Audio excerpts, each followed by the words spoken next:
Magandang umaga! Kumusta po? Narito po ulit ang update natin para sa lagay ng ating panahon.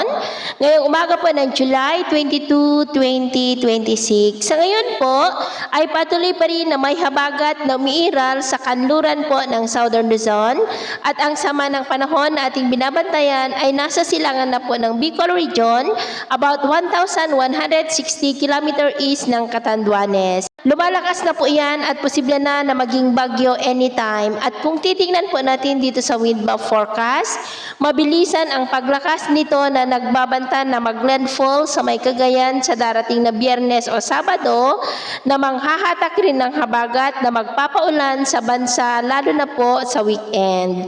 At ito naman ay pinapakita ng forecast model na ating ginagamit.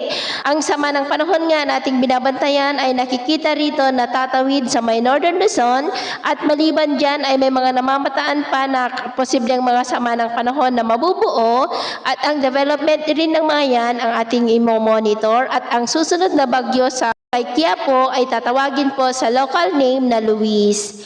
At sa lagay ng ating panahon, ngayong madaling araw ay may mga isolated rains sa may coastal areas ng Central Luzon, Catanduanes, ilang bahagi ng Sorsogon, Masbate, Romblon, Mindoro, ilang bahagi ng Southern Palawan, Dumaguete, Leyte, Eastern Samar, ilang bahagi ng Northern Samar, Sulu Archipelago, Zamboanga, Maguindanao, Sarangani, Dinagat Island at ilang bahagi po ng Davao Oriental. At mamaya ay sisikat naman ang araw sa malaking bahagi ng bansa pero may tsansa pa rin ng maulap na kalangitan with isolated rains lalo na po sa may Catanduanes, Sorsogon, Palawan, Romblon, Leyte, Giwan, Dinagat Island, Surigao, Kidapawan, Sarangani, Sultan Kudarat, Lanao del Sur, Misamis Oriental, Zamboanga, Basilan at Holosulu. At mamayang hapon, mas maraming lugar ulit ang makakaranas ng mas maulap na kalangitan with isolated rains,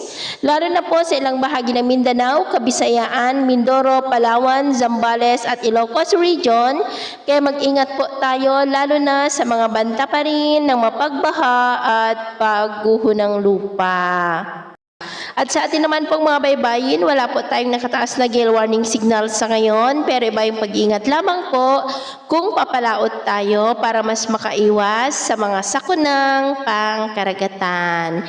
So yun po ng latest update natin sa araw na ito. Ako po muli si James na nagsasabing sa kahit na pagsubok po na darating sa ating buhay, huwag na huwag po tayong mawawalan ng pag-asa. Thank you and God bless!